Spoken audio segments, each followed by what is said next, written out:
हाँ जी बच्चों, नमस्कार। गुड मॉर्निंग, राधे राधे, जय श्री कृष्ण। क्या हाल चाल आप लोगों के? आवाज वगैरह आ रही है मेरी? तो एक बार मुझे फटाफट से बता दीजिएगा।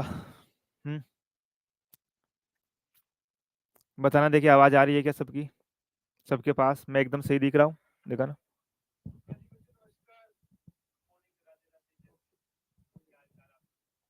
सही चल रहा है? ठीक है जी साहब। रविंद्र कुमार बैरवा, शोभा, उपेंद्र, पवन, आरुषि, मीना, सबको गुड आफ्टरनून, सबको राधे राधे, सबको जय श्री कृष्ण। और बताइए प्यारे बच्चों, कैसे हैं आप लोग? और कैसी चल रही है आप लोगों की तैयारियां? मेरे हिसाब से सबकी बहुत बेहतरीन तैयारी चल रही है और रिवीजन भी अच्छा चल रहा है।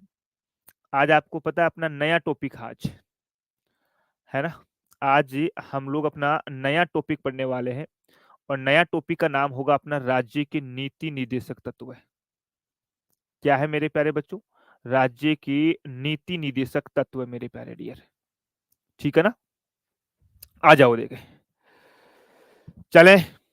आज थोड़ा सा बदलाव है। आज आपकी क्लास में किसी भी प्रकार से वो जो रोज अपने कभी कभार बफरिंग की समस्याएं हो रही थी, आज पूरी कोशिश रहेगी ये बफरिंग की जो समस्या है ये समाप्त हो गई मेरे प्यारे डियर। है ना। हाँ जी, महेंद्र, अंकित, सपना, कृष्णा, हिंदी क्लास 12 बजे होगी। आज सर ने डाला था ना, ग्रुप के ऊपर डाल दिया था। है ना। अंकिता है कि सर मैंने कोर्स परचेज किया है, आज ही सर लाइव शुरू किया है। कोई बात नहीं प्यारे डियर, आज की आप अपने जो पुरानी क्लास से हैं उनके लिए आप एक बार रिवीजन करते रहिएगा। पिछली क्लासों का काम हो जाएगा आपका। डीपीएसपी पूनम कुमारी जी, बहुत बढ़िया। पवन चाहर, हिंदी की क्लास के बारे में मैंने आपको बता दिया। आपकी हिंदी की जो क्लास है आज वो 12 बजे होगी मेरे प्यारे बच्चों। कितने बजे होगी? 12 बजे होगी आज आप लोगों की। चलिएगा जी साहब, आ जाओ। थोड़ी बेसिक बातें करते हैं और अपना टॉपिक है आज दोस्तों, राज्य के नीति निदेशक तत्व है। हेडिंग लिखिएगा सब लोग। हेडिंग लिखना एक बार, राज्य की नीति निदेशक तत्व है। राज्य के नीति निर्देशक तत्व। राज्य के नीति निर्देशक तत्व मेरे प्यारे बच्चों। अंग्रेजी में बोलेंगे directive principle of state policy. Short में आप लोगों को डीपीएसपी याद रखना है। बहुत इंपॉर्टेंट है। लगातार पिछले सालों के बारे में अगर बात की जाए तो यहां से आपके एग्जाम में क्वेश्चन पूछे गए। ठीक है ना भाई, लगातार यहां से क्वेश्चन पूछे गए। बहुत बढ़िया।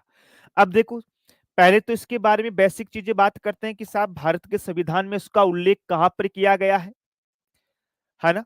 भाई पहले तो बात करते हैं, आज मेरे प्यारे डियर दीनदयाल सर की क्लास नहीं होगी। दीनदयाल सर के आज जो छोटे दादाजी है वो एक्सपायर हो गए हैं, तो आज सर की क्लास नहीं होगी। है ना।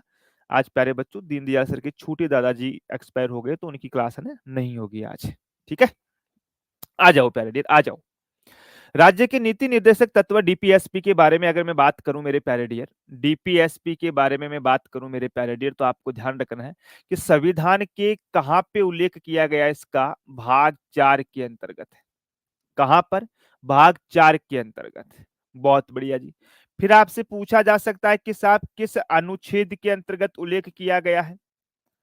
किस अनुच्छेद में? तो अनुच्छेद याद रखना है आप लोगों को 36 से लेकर के 51 तक। बहुत बढ़िया जी। फिर आपसे पूछा जाता है कि साहब इनका प्रावधान कहां से लिया हमने? किस देश से इनका प्रावधान लिया हम लोगों ने? तो आपको याद रखना है प्यारे बच्चों, आयरलैंड से। कहां से? आयरलैंड से। बहुत बढ़िया जी साहब। और आयरलैंड को आजकल एग्जाम के अंतर्गत आयरिश शब्द का प्रयोग भी किया जाता है कि साहब आयरिश ने। और आयरलैंड ने ये डीपीएसपी कहां से लिए थे? वो लिए थे स्पेन से। स्पेन से। यानी आयरलैंड ने स्पेन से लिए और हमने जो प्रावधान लिए हैं वो आयरलैंड से लिए हैं प्यारे बच्चों। फिर आपसे पूछा जाता है प्यारे बच्चों कि इनका उद्देश्य क्या है? इनका उद्देश्य क्या है? तो कल्याणकारी राज्य की स्थापना करना। कल्याणकारी राज्य की स्थापना करना, स्थापना करना क्या है? कल्याणकारी राज्य की स्थापना करना मेरे प्यारे बच्चों। Welfare state, establish of welfare state, है ना, स्टैब्लिश ऑफ वेलफेयर स्टेट मेरे प्यारे बच्चों। ये थी इसके बारे में सामान्य सी बातें। अच्छा, इसका सलाहकार कौन था मेरे प्यारे बच्चों, या इसकी एक समिति बनी हुई थी जिसकी सिफारिश के ऊपर ये लागू किए गए थे? तो लिख लो B N Rao. B N Rao, B N Rao का पूरा नाम था बेनेगल नरसिंह राव। बेनेगल नरसिंह राव, नरसिंह राव की सिफारिश पे इनको लागू किया था, की सिफारिश पर लागू किया था मेरे प्यारे बच्चों। लो जी साहब, अब देखो यहां थोड़ी सी मैं बातें बताता हूं आप लोगों को, है ना, थोड़ी सी मैं आप लोगों को बातें बताता हूं मेरे प्यारे बच्चों कि ये राज्य की नीति निर्देशक तत्व है, इनके लागू करने का जो आधार था वो क्या था? हमने राज्य के नीति निर्देशक तत्वों को लागू क्यों किए मेरे प्यारे बच्चों? और राज्य के नीति निर्देशक तत्व लागू तो कर दिए हमने, लेकिन हमारे संविधान के अंतर्गत किसी भी प्रकार से ऐसा है नहीं कि भाई अगर इनका उल्लंघन होता है तो आप कोर्ट के अंतर्गत जाओगे।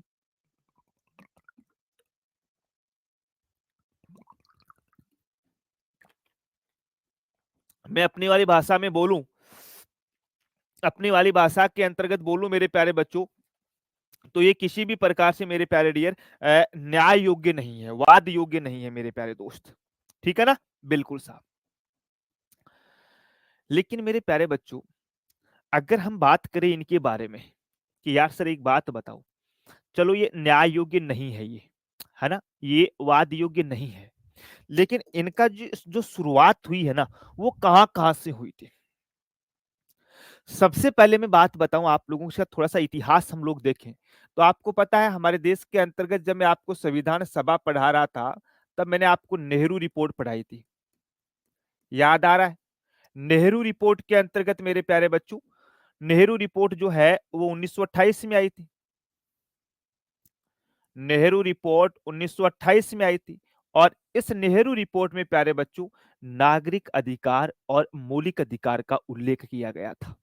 क्या? इसमें मौलिक अधिकार और नागरिक अधिकार, मौलिक अधिकार, मौलिक अधिकार एवं नागरिक अधिकार, एवं नागरिक अधिकार, नागरिक अधिकार का उल्लेख, है ना, उल्लेख। लो जी मेरे प्यारे बच्चों, मौलिक अधिकार एवं नागरिक अधिकार का उल्लेख मेरे प्यारे बच्चों किया गया था। कहां पे किया गया था ये मेरे प्यारे बच्चों?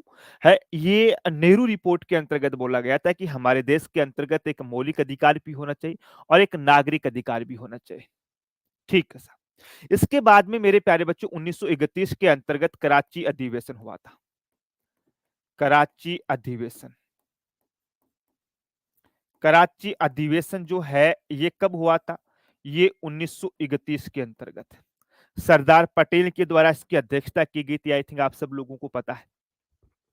इसमें घोषणा की गई थी कि साहब आजादी के बाद में देशवासियों को नागरिक अधिकार के साथ साथ सामाजिक व आर्थिक अधिकार भी होने चाहिए।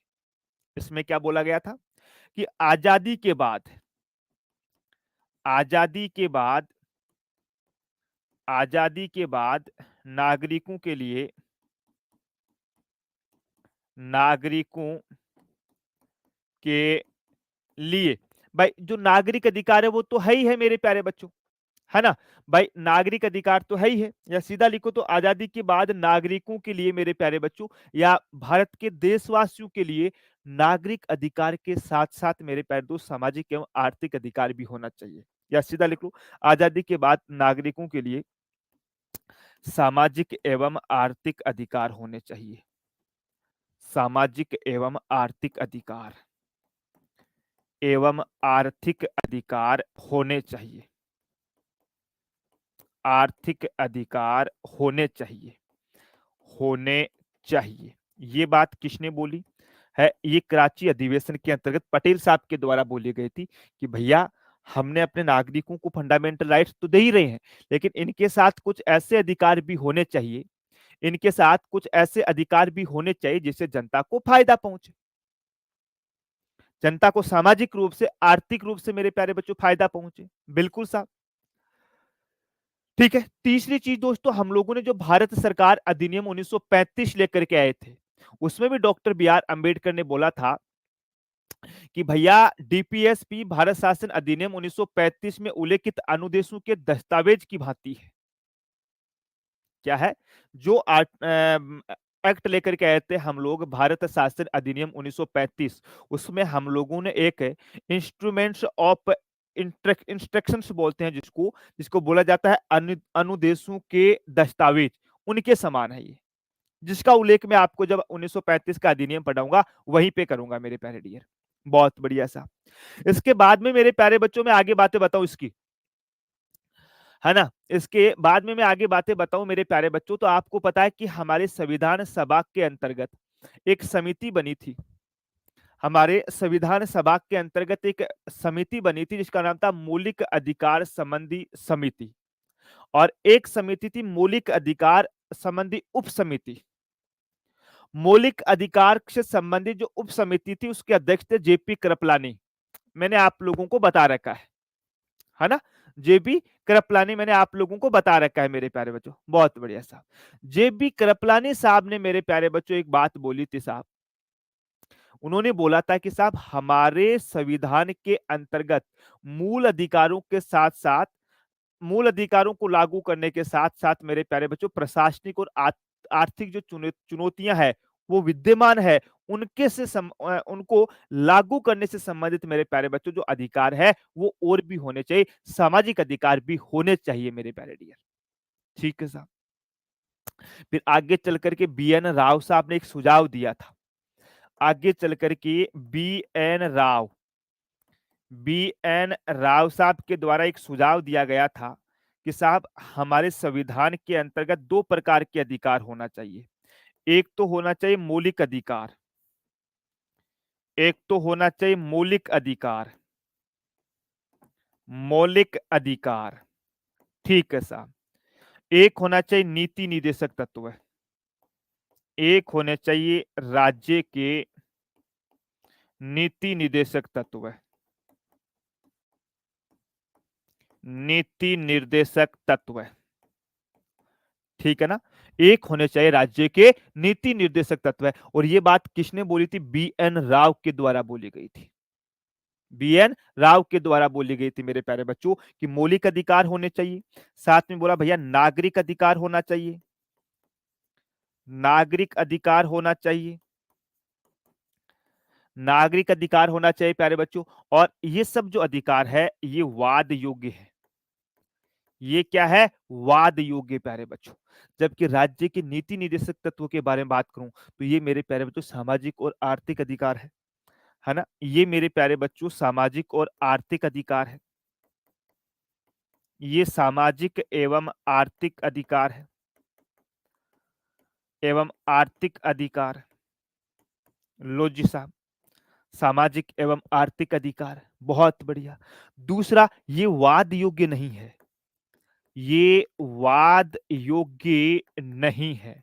अब तुम्हारे दिमाग में एक चीज आती है, हालांकि नहीं आनी चाहिए, क्योंकि ये वाद योग्य और वाद योग्य नहीं है और वाद योग्य है, ये मैं आपको फंडामेंटल राइट में क्लियर करवा चुका हूं। लेकिन मुझे बताओ, यहां तक जो हमने पढ़ा है एक बात, उसमें किसी भी मेरे दोस्त को कुछ पूछना है तो वो पूछ सकता है भैया, है ना? इसमें किसी भी मेरे दोस्त को अब तक कोई पूछना है तो वो पूछ सकता है मेरे प्यारे डियर। बताओ। अंकिता बेटा, हिंदी और ज्योग्राफी दोनों का 12 बजे मैंने आपको बताया कि आपकी ज्योग्राफी क्लास है वो नहीं होगी, है ना? आपकी ज्योग्राफी की जो क्लास है वो नहीं होगी मेरे प्यारे बच्चों। मैं 1 मिनट साइड में हट रहा हूँ, फटाफट से लिख लो और थम्स अप करके मुझे बता दो कि सर मामला एकदम क्लियर है।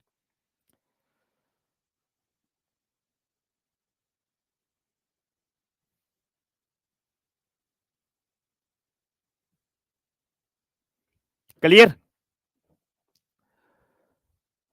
सर वाद मीन्स हाँ, व्हाट इज सिटीजन राइट्स, नागरिक अधिकार हम लोगों का। हम नागरिक है, बात की हम नागरिकों के क्या अधिकार होंगे? एक प्रकार से मूल अधिकारी है। और मूल अधिकार जब मैंने पढ़ाए थे उस समय मैंने आपको नागरिक अधिकारों के बारे में बताया था दोस्तों। चलिएगा, अब आप लोग हेडिंग लिखिएगा मेरे प्यारे बच्चों, नीति निदेशक तत्वों की विशेषताएं। नीति निदेशक, नीति निर्देशक तत्वों की, तत्वों की विशेषताएं। विशेषताएं, क्या क्या विशेषताएं हैं? हम्म? नीति निर्देशक तत्वों की क्या क्या विशेषताएं हैं? देखो, पहली विशेषता, यहाँ पे मैं साथ साथ में आपको बताता चलूंगा, जो हमने बताया कि भैया ये वाद योग्य नहीं है। ये वाद योग्य, वाद योग्य या वाद योग्य नहीं है, नहीं है, या इसको न्याय योग्य भी बोल सकते हैं। न्याय योग्य,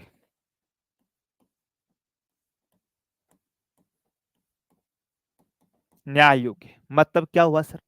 है, मतलब क्या हुआ? देखो मैं बताऊं, मतलब ये है, मतलब ये है प्यारे बच्चों कि जब मैं आपको मूल अधिकार पढ़ा रहा था तब मैंने आपको बताया था कि सब मूल अधिकारों की गारंटी दी गई है। पिछली क्लास में हमने बात की थी कि मूल अधिकारों की गारंटी दी गई है। ठीक है जी भाई, गारंटी दी गई है, बहुत बढ़िया साहब। और यदि आपको मूल अधिकार नहीं मिलता है तो आप सुप्रीम कोर्ट के अंतर्गत जा सकते हो। दुष्यंत समझना बेटा कि मूल अधिकारों की गारंटी दी गई है, यदि आपको मूल अधिकार नहीं मिले तो आप सुप्रीम कोर्ट में, हाई कोर्ट में जा सकते हो। लेकिन राज्य के नीति निर्देशक तत्वों में जो बातें लिखी गई है उनकी कोई गारंटी नहीं है। डीपीएसपी को आप न्यायालय में चुनौती नहीं दे सकते भैया। राज्य के नीति निर्देशक तत्वों को दुष्यंत सिंह, पूजा, मुस्कान, सचिन, अजय, सोना, तुम्हारा क्या नाम, नत्रा सिंह, आप इनको किसी भी प्रकार से चुनौती नहीं दे सकते मेरे प्यारे बच्चों। समझ गए? बिल्कुल साहब। दूसरा बोलता है ये कल्याणकारी राज्य का समर्थन करते हैं साहब। कल्याणकारी राज्य की स्थापना करते हैं ये, कल्याणकारी राज्य की स्थापना, कल्याणकारी राज्य की स्थापना। अच्छा, कल्याणकारी राज्य की स्थापना का मतलब क्या है? रत्ना के सर आपसे काम था बहुत जरूरी, आपका फोन 10 दिन से ट्राई कर रहा हूँ, ओ पर है बेटा, ये क्या काम चला 10 दिन से फोन स्विच ऑफ किया। मैं हमारी जिंदगी में करना याद को नहीं, हमारे फोन करना स्विच ऑफ करी हो गए। कोई डिस और होगो तो गोलो मेरे दोस्त। हरे रतन, नाम थारो रतन, और काम तो रत्ना आशा कर रहा को नहीं है। फोन तो करना स्विच ऑफ रहा को नहीं, कोई टावर ना पकड़ा तो अलग बात है, व्हाट्सएप पर मैसेज भेज दो बेटे का बाप, एकदम गाडो चालू हुआ देख लो बार तो तुम 10 बजे 19 मिनट हुई रही है ना? चलो आगे आओ दोस्तों। तो क्या बोला? कल्याणकारी राज्य की स्थापना करता है, वेलफेयर स्टेट की। वेलफेयर स्टेट का मतलब क्या होता है? सबका कल्याण होने का मतलब क्या होता है? आदमी को सभी सुख सुविधाएं मिले। जैसे मान के चलो आप लोग हो, है ना, आपके पास अच्छी नौकरी हो, नौकरी में अच्छी सैलरी मिलती हो, बाल बच्चे हो, गाड़ी हो, अच्छे मकान हो, स्वास्थ्य अच्छा है आप लोगों का, आपको हर वो सुख सुविधाएं जिनकी जरूरत है वो सब मिल रही है। आपका कल्याण हो रहा है कि नहीं हो रहा है? बिल्कुल साहब, हमारा कल्याण तो हो रहा है मेरे प्यारे डियर। ठीक है जी साहब, तो ये इसका मेन उद्देश्य है। तीसरा है कि भैया ये सकारात्मक प्रकृति के है। ये सकारात्मक, ये सकारात्मक प्रकृति के हैं, प्रकृति के हैं। जैसे मूल अधिकार में आप लोगों को बता रहा था कि भैया मूल अधिकार जो थे वो नकारात्मक थे मेरे प्यारे डियर, है ना, नकारात्मक थे। क्यों? क्योंकि वो राज्य को काम करने से रोकते थे। जबकि ये सकारात्मक प्रकृति के है, प्रकृति के है, अर्थात, अर्थात ये राज्य को, राज्य को काम करने के लिए प्रेरित करते हैं, काम करने के लिए प्रेरित करते हैं, प्रेरित करते हैं, यानी राज्य को मोटिवेट करते हैं कि भैया आप काम करो। जबकि हमारे मूल अधिकार है कि साहब आप काम ऐसा मत करना कि जिससे हमारे मूल अधिकार हनन में हो, है ना, कि ऐसा काम मत कर देना हमारे मूल अधिकार हनन के अंतर्गत हो मेरे प्यारे बच्चों। बहुत बढ़िया साहब। चौथा लिख लो, डीपीएसपी में राज्य के नीति निर्देशक तत्वों को शॉर्ट में डीपीएसपी लिखवा रहा हूं। डीपीएसपी स्वतः लागू नहीं होते हैं, स्वतः लागू नहीं होते हैं, नहीं होते हैं। ठीक है साहब, ये अपने आप लागू नहीं होते हैं, इन्हें लागू करने के लिए राज्य को कानून बनाना पड़ता है। स्वतः लागू नहीं होते हैं, इन्हें लागू करने के लिए, इन्हें लागू करने के लिए राज्य को कानून बनाना पड़ता है। लो जी साहब, कानून बनाना पड़ता है। लो जी साहब, डीपीएसपी स्वतः लागू नहीं होते हैं, इन्हें लागू करने के लिए राज्य को कानून बनाना पड़ता है मेरे प्यारे बच्चों, ऐसे ये लागू नहीं होते हैं साहब। ठीक है साहब। तीसरा, तीसरा क्या, पांचवा, पांचवा लिख लो कि भैया डीपीएसपी बाध्यकारी नहीं होते। बाध्यकारी, बाध्यकारी का मतलब, जैसे मूल अधिकार मैंने आपको बताया था कि भैया मूल अधिकार आपको मिलेंगे ही मिलेंगे, मूल अधिकार आपको मिलेंगे ही मिलेंगे, आप मूल अधिकार को त्याग नहीं सकते। इसलिए मैंने लिखा था कि मूल अधिकार अत्याज्य हैं, यानी आपको मिलेंगे, लेकिन भैया ये डीपीएसपी बाध्यकारी नहीं है, बाध्यकारी नहीं है, ये राज्य पर निर्भर करते हैं, राज्य पर निर्भर करते हैं प्यारे बच्चों, निर्भर करते हैं कि साहब राज्य चाहेगा तो ये लागू हो सकते हैं और राज्य नहीं चाहेगा तो ये नहीं लागू हो सकते हैं मेरे प्यारे दोस्तों। बताओ साहब, यहां तक मामला क्लियर है? बिल्कुल साहब, यहां तक मामला क्लियर है। लास्ट लिख लो कि राज्य के नीति निर्देशक तत्व है डीपीएसपी, डीपीएसपी, डीपीएसपी सामूहिक हित पर आधारित है, सामूहिक हित पर आधारित है। लो जी साहब, आधारित है मतलब नीति निर्देशक तत्व जो है वो सबका हित चाहते हैं, सबका कल्याण चाहते हैं, सबका साथ सबका विकास चाहते हैं, ऐसा नहीं किसी एक आदमी का हो, है ना। अरे भाई रतन, तू लास्ट में 54 को लगाना, लास्ट में 45 लगाना, उल्टा कर दिया, 4 5 उल्टा कर तू, है ना। जो लास्ट के नंबर तूने 54 है ना, उसकी जगह 45 कर। 8209613945 है, 54 नहीं है, 45 है। अब तुम नंबर ही गलत लगाता है तो मैं क्या करूं बता। हमारी प्यारी गुड़िया है मुस्कान, वो पूछ रहे कि गुरुजी डीपीएसपी की फुल फॉर्म, तो लिखना DPSP, directive, directive principle, principles of state policy, of state policy, ये तो अंग्रेजी में, और हिंदी में इसका नाम है राज्य के नीति निर्देशक तत्व है, विशेषता नहीं, राज्य के नीति निर्देशक तत्व है। ठीक है जी साहब, हाँ जी साहब, बहुत बढ़िया। हमारे राज्य का मतलब अभी बताएंगे बेटा, राम सिंह, राज्य का मतलब अनुच्छेद 12 की परिभाषा देखना, अभी आर्टिकल 36 वही पढ़ेंगे हम लोग, है ना। अब देखो एक चीज बताऊं मैं आप लोगों को, ये सब आपको पढ़ने के बाद में ऐसा लगता नहीं है क्या कि यार गुरुजी एक बात बताओ, आपने राज्य के नीति निर्देशक तत्वों के बारे में ये बातें तो लिखा दी, लेकिन ये जनता को तो मिलती नहीं है, ये जनता को तो मिलती नहीं है। भाई जो चीज जनता को जब मिलेगी नहीं तो उसका क्या फायदा फिर, है है कि नहीं? बात तो सही है तुम्हारी, भाई जनता को तो नहीं मिल रही है ये, तो इसका क्या है कि लोगों ने आलोचना की। अब आलोचना तो देखो कोई किसी की कैसे ही कर सकता है भाई साहब, मैं तुम्हारी आलोचना कर सकता हूँ, तुम मेरी आलोचना कर सकते हो, है ना। और जिसकी जितनी आलोचना होती है ना, एक चीज का ध्यान रखना, वो जीवन में उतना ही आगे बढ़ता है ना भाई। जिसकी जितनी आलोचना होती है जीवन के अंतर्गत, वो व्यक्ति उतना ही आगे बढ़ता है मेरे प्यारे बच्चों।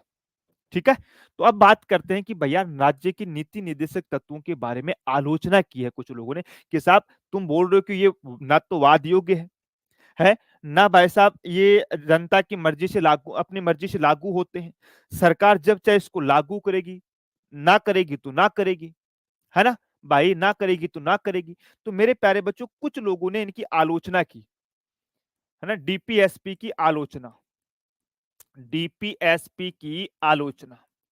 और मैंने क्या बोला कि जिसकी आलोचना हो रही है ना, समझ जाओ कि वो व्यक्ति आगे बढ़ रहा है। अगर तुम्हारी कोई आलोचना कर रहा है ना कि आजकल तो यार तुम मुझे इग्नोर करने लग गए हो, आजकल तो तुम बड़े आदमी बन गए हो, आजकल तो तुम अपने भाइयों को भूल रहे हो, अपने दोस्तों को भूल रहे हो, तो तुम समझ जाना कि तुम सही रास्ते पे जा रहे हो। तो तुम समझ जाना कि तुम सही रास्ते पे जा रहे हो। और यदि तुम लोगों को, है ना, यदि तुम लोगों को मेरे प्यारे बच्चों कोई बोलता अरे भाई साहब तुम तो हमारे दोस्त हो, हम तुम ही हमारे हो, हम ही तुम्हारे हैं, तुमसे बढ़िया कोई आदमी नहीं है, समझना कि तुम्हारा पतन शुरू हो गया है। बात कड़वी है लेकिन सत्य है। भाई बात कड़वी है लेकिन सत्य है मेरे प्यारे बच्चों। एक व्यक्ति हुआ करते थे जिसका नाम था मेरे प्यारे बच्चों टीटी कृष्णामचारी। एक व्यक्ति था जिसका नाम था टीटी कृष्णामचारी।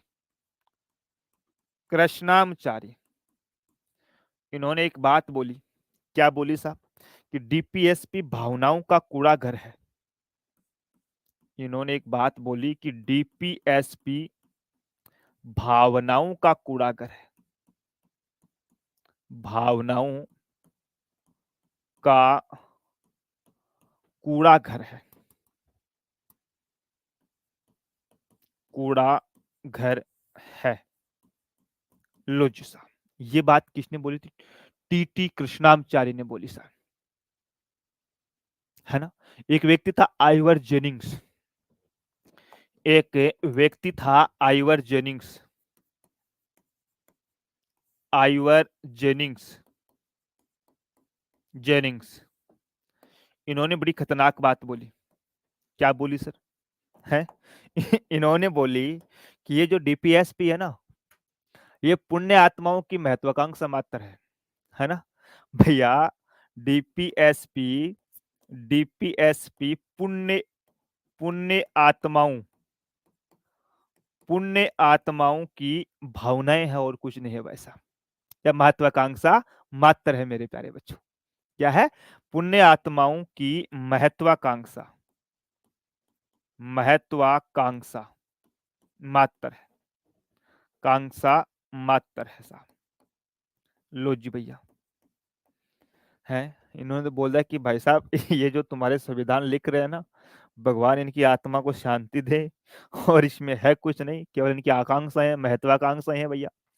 है भाई, महत्वाकांक्षाएं है मेरे प्यारे बच्चों। एक व्यक्ति हुआ करते थे केटी शाह। इन्होंने बहुत तकड़ी बात बोली। केटी शाह। केटी शाह ने बोला कि साहब यह एक ऐसा चेक है जिसका भुगतान बैंक के ऊपर निर्भर है। यह एक ऐसा चेक है, यह एक ऐसा चेक है, यह एक ऐसा चेक है, ये याद रखना परीक्षा में पूछा गया है। ऐसा चेक है जिसका भुगतान,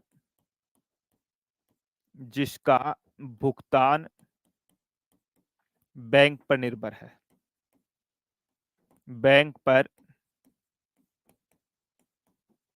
निर्भर है। लो जी साहब, क्या बोला हमने? कि यह एक ऐसा चेक है जिसका भुगतान बैंक पर निर्भर, या बैंक की इच्छा पर निर्भर है, कि जब बैंक चाहे तब तक दिया जाएगा।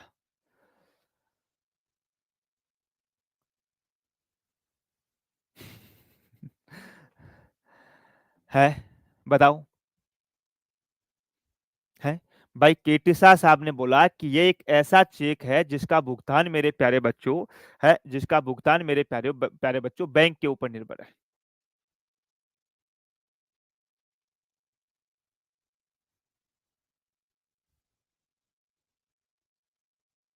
बताओ। है, बताओ मेरे प्यारे बच्चों। एक दो बच्चे हैं, एक बात बहुत प्यारी लिखी है उन्होंने, है ना। बरखा बानो बोल रही है कि सर मुझे भी बोलते हैं आपस की लड़कियां कि आजकल तुम दिखाई नहीं देती हो, घमंड में आ गया तुझे। हाँ तो बरखा, तुम मान लो सही रास्ते पे चल रही हो। कचरा, एक ही बात है, कचरा पात्र लिख लो या तुम कुछ भी लिख लो। सर आप प्लीज एक बार पीवाईक्यू बुक बता दो। नेत्रा सिंह जी, मैं पीवाईक्यू बुक बता चुका हूँ, बालक या बालिका जो भी है आप, है ना। तो थोड़ा सा यहाँ पुरानी जो क्लास है ना वो भी लिया करो तुम लोग। ऐसा नहीं कि तुम रोज आ जा रहे हो। अगर फिर भी है तो मैं नेत्रा सिंह जी बता दूंगा आपको। फिलहाल जो चीजें हमारी चल रही है वो आप इधर फोकस कीजिएगा, है ना? फिलहाल आप लोग इधर फोकस कीजिएगा मेरे प्यारे बच्चों। 1-2 व्यक्ति जिनका नाम मैं वो लिख के लाया था, उसको वो थे मेरे प्यारे बच्चों भीमराव अंबेडकर, है ना? B R Ambedkar, doctor B R Ambedkar, doctor B R Ambedkar. Ambedkar साहब ने इनके बारे में बोला कि भैया जो हमारे ये डीपीएसपी है ना, ये सामाजिक और आर्थिक लोकतंत्र की स्थापना करने में सहायक है। इन्होंने बोला कि डीपीएसपी डीपीएसपी सामाजिक एवं आर्थिक लोकतंत्र आर्थिक लोकतंत्र स्थापित डीपीएसपी सामाजिक एवं आर्थिक लोकतंत्र स्थापित करने में सहायक है, स्थापित करने में सहायक है, सहायक है मेरे प्यारे बच्चों। ठीक है साहब। ये बात किसने बोली थी? अंबेडकर साहब ने बोली कि देखो, जरूरी नहीं कि हर चीज संविधान के अंतर्गत लागू हो, लेकिन ये आने वाले समय के अंतर्गत हमारे देश के अंतर्गत आर्थिक और सामाजिक रूप से इसको मजबूती प्रदान करने के लिए, हमारी डेमोक्रेसी के लिए बहुत महत्वपूर्ण है, नैतिक रूप से ये बहुत महत्वपूर्ण है। और आपको पता होगा डीपीएसपी को ना भविष्य के मूल अधिकारी भी कहा जाता है। अभी मैं आपको आगे लिखाऊंगा मेरे प्यारे बच्चों, है ना? आगे लिखाऊंगा मेरे प्यारे बच्चों। एक व्यक्ति था मेरे प्यारे डियर केसी वहियर, एक व्यक्ति था के सी वहियर, वहियर, के सी वहियर। के सी वहियर साहब ने बोला कि भैया ये तुम्हारे डीपीएसपी और कुछ नहीं है, ये कार्यपालिका और न्यायपालिका के मध्य संघर्ष को बढ़ावा देगा, है ना? कि डीपीएसपी डीपीएसपी कार्यपालिका कार्यपालिका एवं न्यायपालिका एवं न्यायपालिका कार्यपालिका एवं न्यायपालिका के मध्य मध्य संघर्ष को बढ़ाता है ना? कार्यपालिका एवं न्यायपालिका के मध्य संघर्ष को बढ़ाता है, संघर्ष को बढ़ाता है। बस इतना ही ध्यान रखना है आप लोगों को, है ना? ये बात किसने बोली? केसी वहियर साहब ने बोली भी, बोली कि भैया ये और कुछ नहीं है, कार्यपालिका और न्यायपालिका के बीच में संघर्ष करवा रहा है। क्यों? क्योंकि आर्टिकल 50 पढ़ेंगे जिसमें साफ-साफ लिखा है कि भैया राज्य के नीति निर्देशक तत्व बोलते हैं कि कार्यपालिका और न्यायपालिका के मध्य आपस में कोई संबंध नहीं होंगे, दोनों का पृथक्करण अलग-अलग होगा। एक व्यक्ति थे एमसी छागला। एमसी छागला ने बोला कि यदि नीति निर्देशक तत्व को पूर्णतः लागू कर दिया जाए तो भारत की धरती पर ही स्वर्ग आ जाएगा साहब। एमसी छागला, एमसी छगला है, छागला नहीं है, छगला, बड़ा खतरनाक नाम था। इन्होंने बोला कि यदि डीपीएसपी डीपीएसपी संपूर्ण लागू हो गए, संपूर्ण लागू हो जाए, लागू हो जाए तो भारत में स्वर्ग आ जाएगा, स्वर्ग आ जाएगा मेरे प्यारे बच्चों। क्या बोला? भारत की धरती पर ही स्वर्ग की स्थापना हो जाएगी, इसलिए भारत की धरती पर ही, भारत की धरती पर ही, धरती पर ही स्वर्ग की स्थापना हो जाएगी, धरती पर ही स्वर्ग की स्थापना हो जाएगी, स्वर्ग की स्थापना हो जाएगी, हो जाएगी। लो जी साहब, ठीक है। ये बात किसने बोली थी? छगला साहब ने बोली थी साहब, है ना? छगला साहब ने बोली थी मेरे प्यारे बच्चों। अब बताओ, ये तो इसकी आलोचना। अब तुम्हारे दिमाग में एक चीज आती है कि सर ये आलोचना क्यों की गई? भाई आलोचना है क्यों की गई बताओ? कोई आदमी की आलोचना क्यों की जाती है? जैसे तुम्हारी आलोचना है क्यों की जाती है? तुम अपने दोस्तों से फोन पे बातें कम करते हो, मान लो तुम अपने जो अन्य समाज के अन्य लोग हैं, मम्मी पापा को छोड़कर चाचा ताऊ बुआ मामा फूफा फूफी, उनसे बातें कम करते हो, उनसे गपशप कम लड़ाते हो, उनके काम में सहयोग कम करते हो। तुम्हारा काम केवल और केवल पढ़ाई के ऊपर होता है ना? तो तुम्हारी आलोचना ही करने शुरू कर देते हैं लोग। करते हैं कि नहीं करते हैं? जैसे कोई बहू होती है, नई नई शादी होती है, ससुराल जाती है, अच्छी लड़की होती है वो। अब वो क्या करती है कि अपने काम से मतलब रखती है, चुपचाप अपना काम किया, काम करने के बाद में अपने कमरे में जाके चुपचाप पढ़ाई कर रही है वो। आस पड़ोस की महिलाएं उसके बारे में क्या बोलेंगे? भाई इनकी बहू तो घमंडी है, नकचड्डी है, बात ही नहीं करती, एटीट्यूड बहुत ज्यादा है। अरे कि खाक को एटीट्यूड है के? बेचारी पढ़ रही है चुपचाप।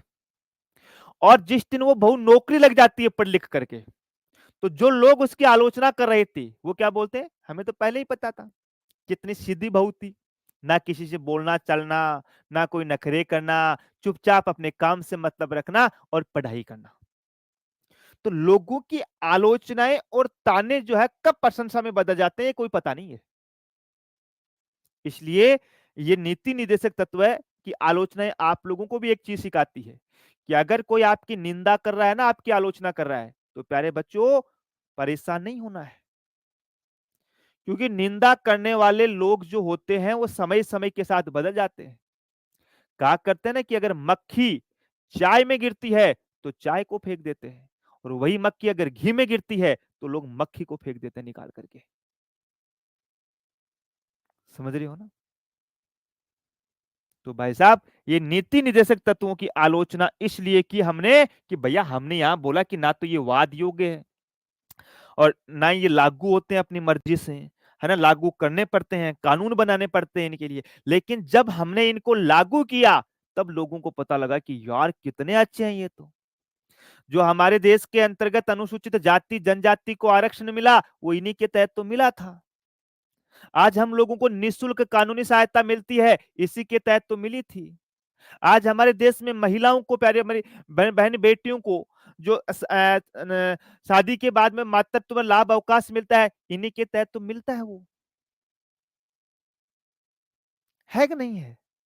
तो आज एक चीज सीख लिया आप सब लोगों ने कि निंदा से कभी नहीं घबराना है। समझ रहे हो? अब मैं आप लोगों से 2 मिनट बातें करता हूं। यहां तक किसी मेरे प्यारे बच्चों को कुछ पूछना है तो वो पूछ सकता है, वरना तुम बोलोगे गुरुजी ये बात तो ठीक है तुम्हारी, लेकिन तुम भी तो हमारी बातें नहीं सुनते हो। हम्म? भाई तुम भी तो हमारी बातें नहीं सुनते हो। बताओ। नितेश वर्मा जी की एकदम सही बात बोले। अरे एकदम सही बात बोलूंगा तो। राम सिंह जी, राजपूत नेहा जी, बरखा जी, बिल्कुल साहब। सासू पे काम करवाती है ये बोलते हैं सर जी।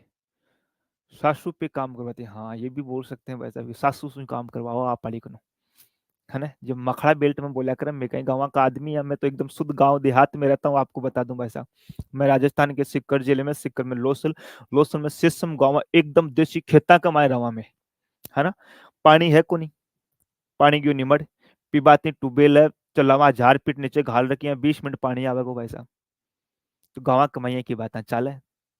टिटिर केटी अलग का फुल नाम क्या है? यार उसका पूरा नाम मुझे पता नहीं है, और ये साउथ के नाम है। देख मैं यहाँ डालूंगा ना, अगर तुम्हें यकीन ना है, मैं तुम्हारे सामने गूगल पे डालता हूँ इनका नाम, तो देखना क्या नाम आएगा, तुम खुद देखना। है ना? तो इन लोगों के नाम आपको याद रखने ही नहीं है मेरे प्यारे बच्चों। जैसे जिन साउथ के व्यक्ति का मुझे एक बता दो कि किसी का पूरा नाम पूछा गया है, देखना। वी टी कृष्णामचारी, है ना? टी कृष्णामचारी, ये है टीटी कृष्णमचारी। अब इसका कहीं फुल नाम दिख रहा है क्या आपको? ये इसका पूरा नाम है कि तिरुवेलोर टट्टाई कृष्णामचारी है। अब बता, तिरुवेलोर टट्टाई कृष्णामचारी थोड़ा ना याद रखना, ये इसके चिल्ड्रन टीटी, ये सब टीटी। है ना? नाम में ये टीटीर पीटीर शिटीर गिटीर बिटीर ये आ रहा है। तो आपको ये ध्यान रखना, मैंने क्लास में भी कई बार बोला है कि भैया साउथ के लोग जो है उनका आपको पूरा नाम याद नहीं रखना है साहब। ठीक है साहब। चलो सर एक बात बता दो, पूछो कि डीपीएसपी और मूल अधिकार में क्या अंतर है? डीपीएसपी और फंडामेंटल राइट,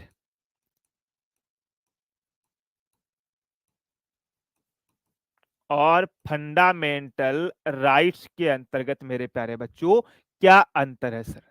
बताओ। क्यों? क्योंकि परीक्षा के मायने पूछो जावे। भाई परीक्षा के मायने पूछो जावे मेरे दोस्त। बताओ देखे, कौन कौन बताएगा आप में से कि इन दोनों में क्या क्या अंतर है। हारे, कौन कौन बताएगा मेरे प्यारे बच्चों।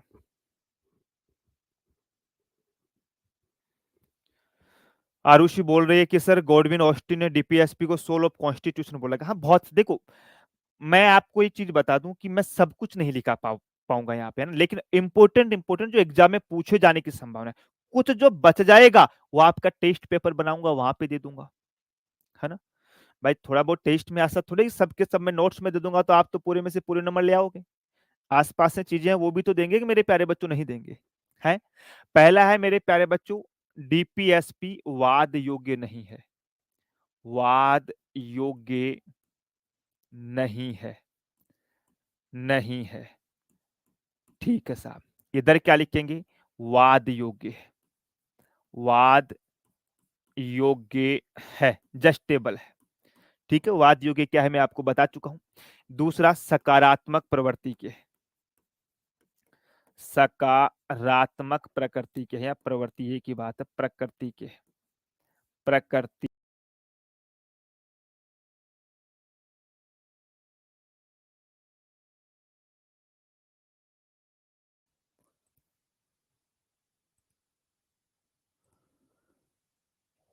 हाँ जी, हो गया मामला ठीक है अब तो।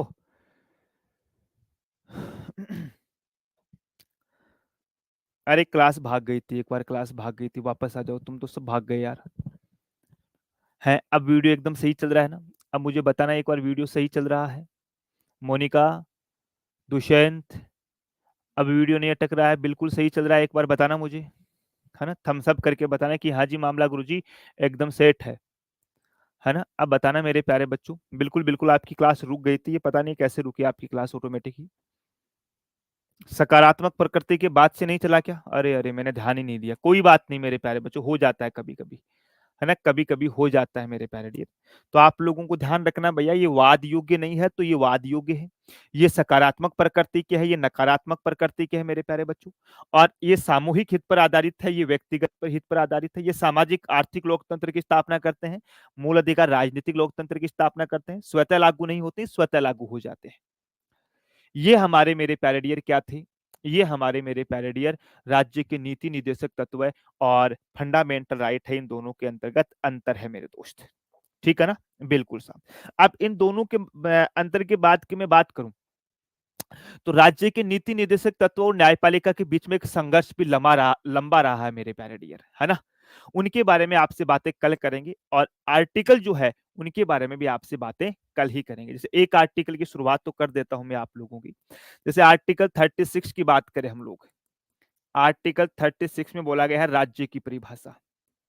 क्या बोला गया है, राज्य की परिभाषा, राज्य की परिभाषा, है ना। अब तुम्हारे दिमाग में आता है क्या होगी राज्य की परिभाषा, तो इसमें बोला गया है कि राज्य की परिभाषा, परिभाषा वही होगी, वही होगी जो भाग 3 के अनुच्छेद 12 में है। लो जी साहब, क्या राज्य की परिभाषा क्या है मेरे प्यारे डियर, राज्य की परिभाषा वही है जो भाग 3 के अंतर्गत है, अनुच्छेद 12 के अंतर्गत, जो हमने पहले पढ़ चुके हैं। ठीक है, बिल्कुल साहब। वहीं पे एक आर्टिकल और आता है जिसका नाम है आर्टिकल 37। आर्टिकल 37 मेरे प्यारे डियर, 37 क्या बोलता है, हरे आर्टिकल 37 क्या बोलता है कि भैया राज्य के नीति निर्देशक तत्व है,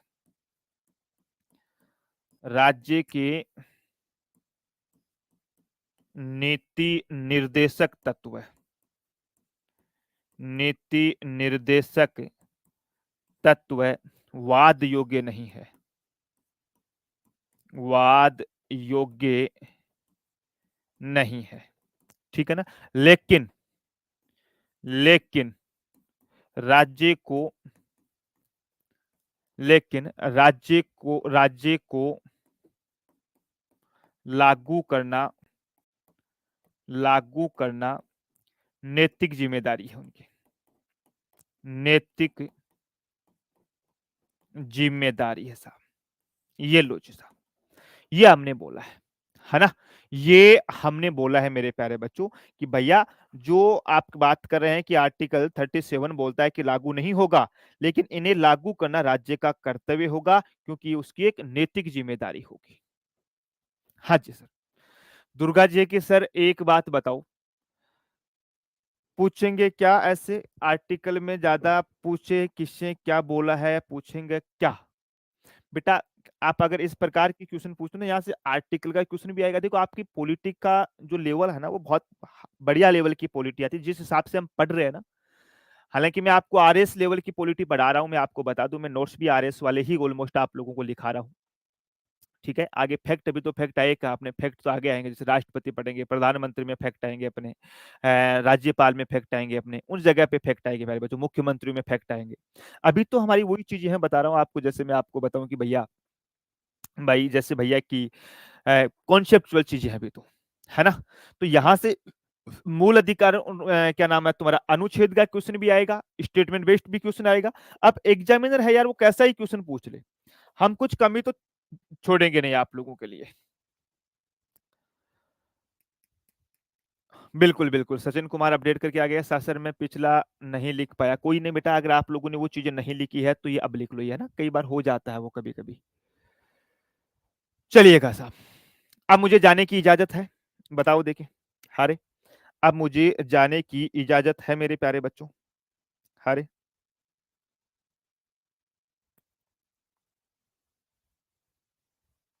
हम्म, जाने की इजाजत है साहब।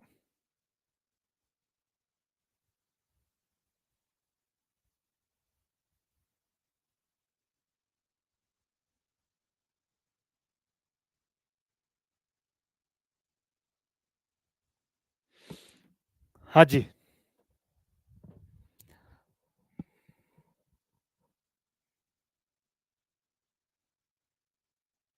बहुत बढ़िया नेत्रा सिंह, शाबाश मेरे प्यारे डियर। सुनीता गुर्जर बहुत बढ़िया। मोनिका, बफरिंग का सॉल्यूशन आज होगा मोनिका, आज हो गया बेटा, ऑलमोस्ट हो गया आज। वो पता नहीं एक क्यों हो गया, बाकी क्लास को एक मान वो एक दो मिनट का आप बीच का चीज निकाल दो, बाकी बहुत शानदार क्लास हुई अपने। हाँ, दिनेश पूनिया जी के सर मैंने डाउट ग्रुप में मैसेज किया, दिशा 2020 में थ्योरी दिखा रहा है, दिशा 2020 एमसीक्यू बुक आती है बेटा, एमसीक्यू बुक आती है। और गिरधर तुम बेटा 16 घंटे 6 महीने पढ़ लेगा ना तो आरएस निकाल देगा, तो टेंशन मत ले, है ना भाई, तू आरएस निकाल देगा मेरे प्यारे दोस्त। चलो, तो चले, कल मिलते हैं आप लोगों से, तब तक के लिए स्वास्थ्य का ध्यान रखना, बड़ों का सम्मान करना, छोटों से प्रेम करना। जय हिंद, जय भारत।